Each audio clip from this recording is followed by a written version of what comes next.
Hey friends, and welcome back to Old Mill Homestead. Today we're going to be making a potato soup, and we actually tried it last week and I ran out of disc on my, or card space on my disc, so we didn't get the whole thing filmed.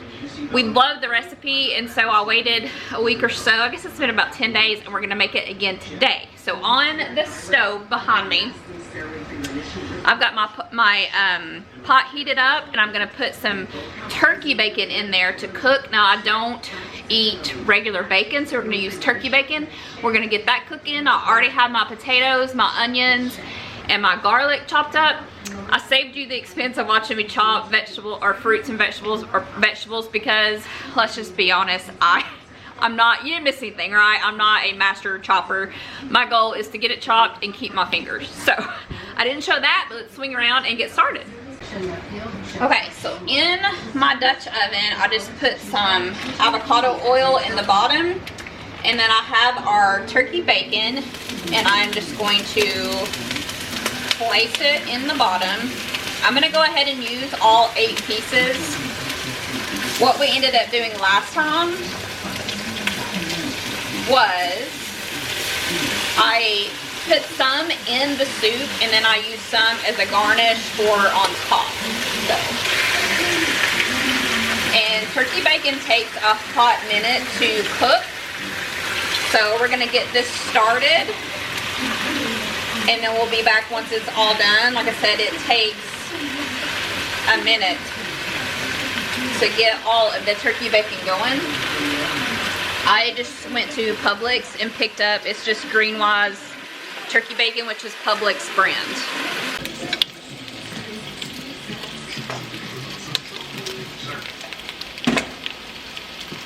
Our turkey bacon is pretty much done. Now I like mine dark, so I tend to overcook mine. I don't like chewy bacon. To me that's gross, but my husband actually prefers it to be a little undercooked. And this will continue on the plate for a little bit. We're going to use the same pot, Dutch oven. And we're going to add some 3 tablespoons of butter. And then we're going to also add our onion, which I have already chopped up. So in goes our butter. And then here's the onion that I chopped earlier. We're just gonna add that in, and then get up a little bit of that on the bottom. Just gonna add some good flavor and help me clean the pan. Good flavor and help me clean the pan. We're gonna let this go for about 3 to 5 minutes over medium heat. Those already have some really good color on them. We've let this go for about 3.5 minutes. So we're gonna add some garlic. And I'm gonna put a little bit more than it calls for, because these are pretty small. It calls for 3. Like I said, these are pretty small. So I'm gonna add a little bit more. This makes a huge pan of of potato soup. So I don't worry so much about adding the extra garlic in there.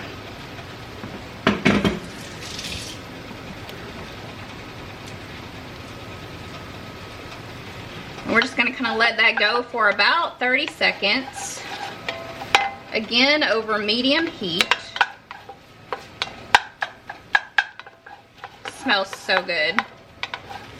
This is one of the new wooden utensils I picked up from my local, it's not really a farmer's, I guess it is a farmer's market in a way. It's a place local where we can go buy bulk organic ingredients, and they also have things like that. They have cutting boards and all sorts of goodies there. You can also go order half a cow, you know, all from local farmers. You can order whatever you need. They have cheeses and all that good stuff, milk. So next, that's had time, we're gonna add 1/3 cup of flour and just incorporate that.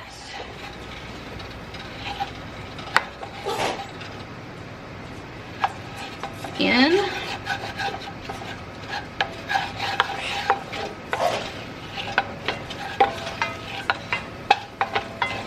And then we're gonna add our potatoes.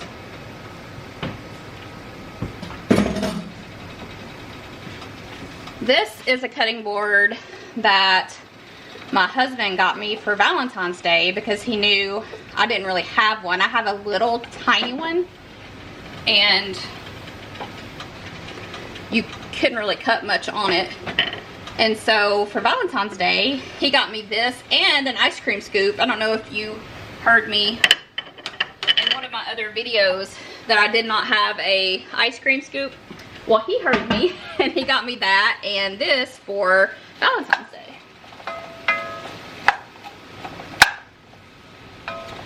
Okay, now we're gonna go ahead and add the rest of our ingredients. So I need 2 cups of milk.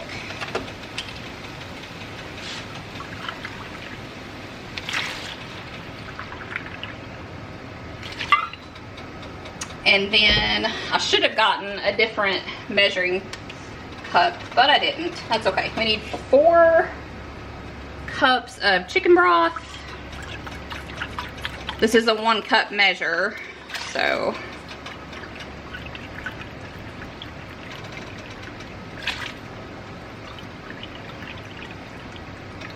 it might be this whole container. I guess I should have looked. Pretty sure it is. A little bit extra, that's fine. I'm not worried about putting a little bit extra in there because we're putting so much potatoes. I put a little extra in there. It calls for some heavy cream.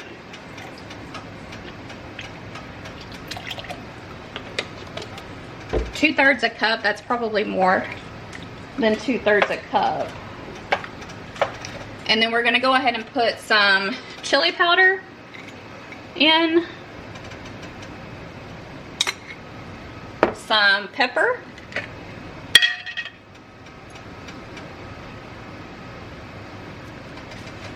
that's more pepper than it called for. I tend to go heavier on the pepper and lighter on the salt.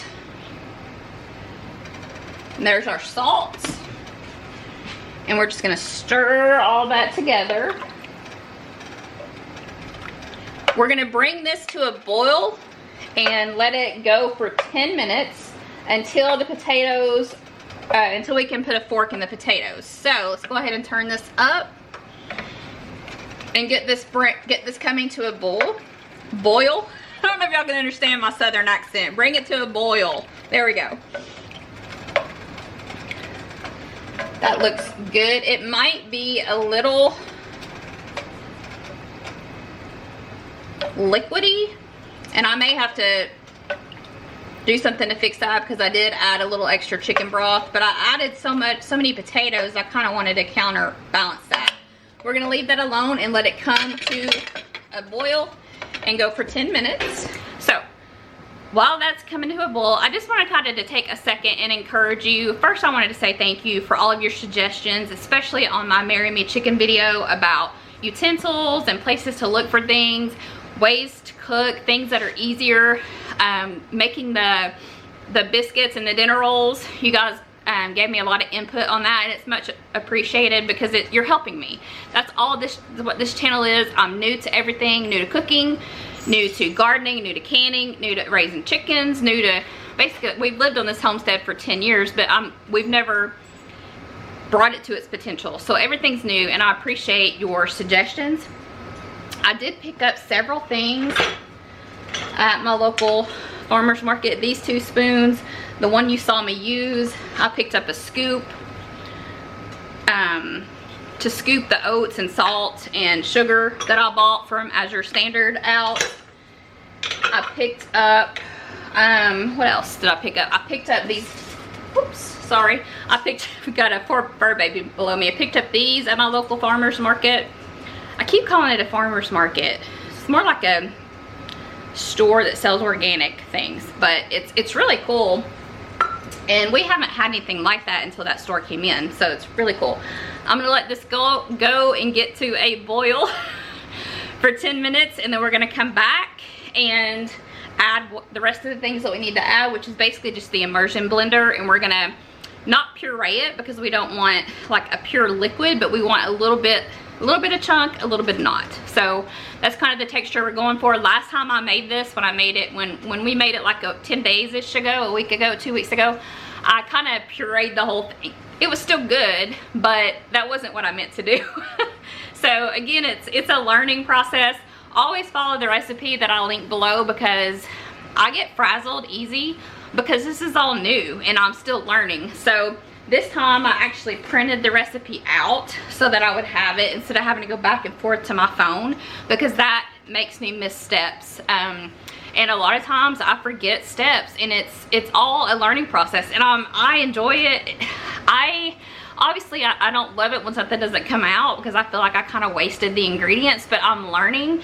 And it's really nice to have good, healthy, homemade, home prepared, locally sourced predominantly ingredients. And I'm even more excited about the garden. So this is getting ready to come up to a boil, and we'll be back in a few.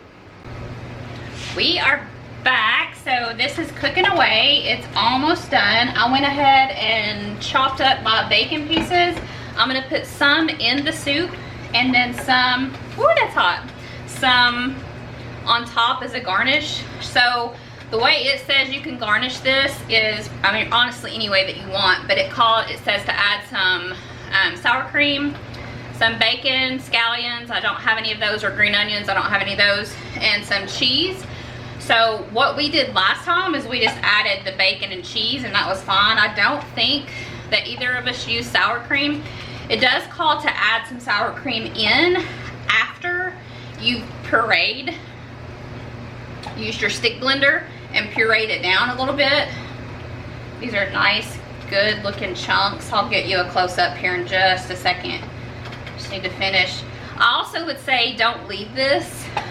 The first time that we made this, I put it in the pot, which is probably a no-no anyway, but for those of you like me, I put it in the pot and I stayed in the kitchen, but I didn't stir it really much, and some of it got burnt on the bottom. So my advice would be to stay around the pot and stir it occasionally. That's our 10-minute timer.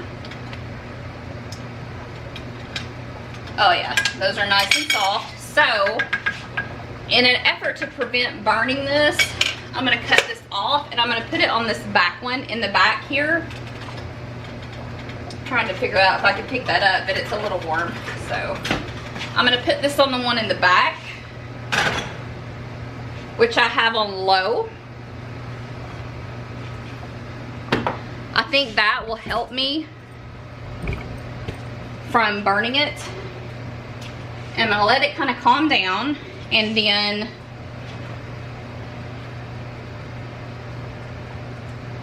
the reason I'm doing this is because last time I did burn some of the very bottom, so I wanted to move it back here. It's on low, and then as it quits bubbling, I'm gonna put the stick blender in, which I found this. I think it was a wedding present, to be honest, and I had never used it until we cooked this before. So it came in really handy. Yeah, that's about where we want it. So I'm gonna go ahead and put the stick blender in, and I'm not gonna puree it all. I'm just gonna puree some of it. It actually calls for you to take half of it out and blend it in a blender, but I don't want to mess up the blender for something. I can just do this and clean it quickly in the sink. So, and I'm also going to do this on low.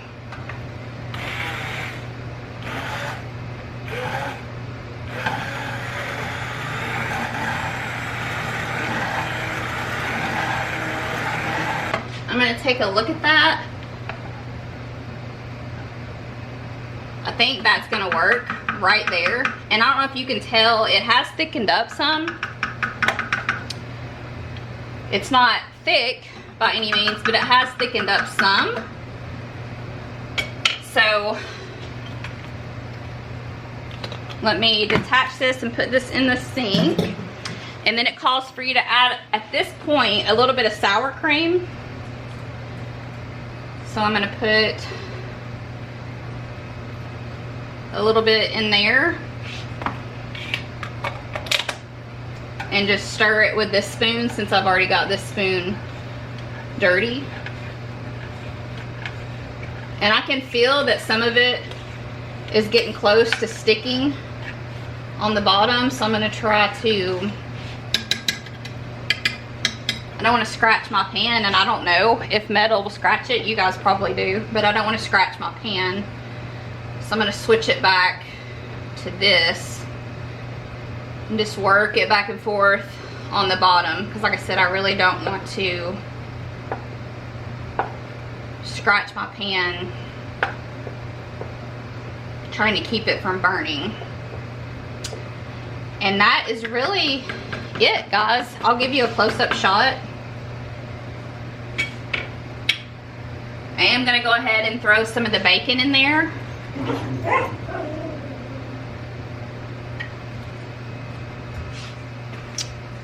So I worked at a restaurant in high school, and we used to eat there all the time, and they had an amazing potato soup, and it had bacon in it.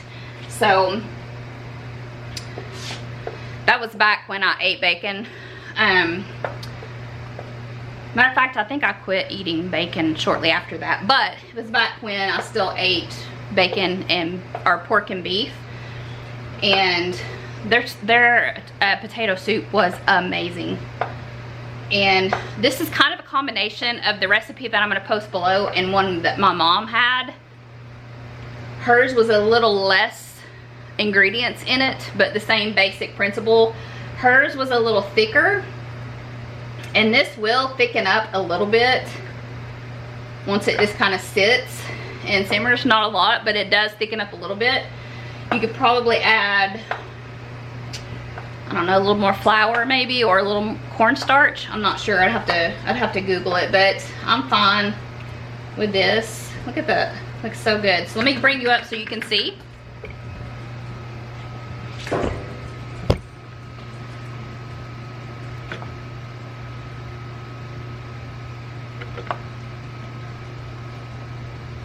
So it's got some nice chunks, but it also has some more pureed bits in there. Okay, that's our video for today. So simple, easy potato soup. If I can make it, trust me, you can make it. It was pretty straightforward. You just have to kind of pay attention. I went ahead and diced up, like I said, I diced up all my ingredients before, my onions, my garlic, and my potatoes. And I made sure once I put the bacon on that I got everything else out that I was gonna need, so I wasn't having to constantly reach for things. Another helpful tip for me that might help you is to print your recipe. I know I try hard to use my phone, but what ends up happening is I'm flustered because I'm still learning. And so I get back to my phone, I skip an ingredient. I get back to my phone, I miss a step. So I printed it out. I'll have that recipe on hand always. I'll put it in my recipe box. And that way I'm not missing things because I'm constantly looking at it without having to pick up my phone, rewash my hands, go through all of that rigmarole. It's just much simpler this way. We've already had this soup and it is so yummy. Give it a 5-star. 5 out of 5, obviously, right? 5-star. I will post this recipe down below, and we will see you guys in the next one. Oh, by the way, we eat this, so we put it in a bowl. We add a little bit of shredded cheese and that rest of that shredded bacon, and then sometimes we eat it with crackers, sometimes we don't. It just depends on kind of what you would like to do. I mean, it's completely your option. Crackers do really well. My mother-in-law makes a really good potato soup, and I'll always eat crackers with hers. It's just, man, mwah. Anyways, this is a great recipe. I will post it below, and we will see you guys in the next one. Bye.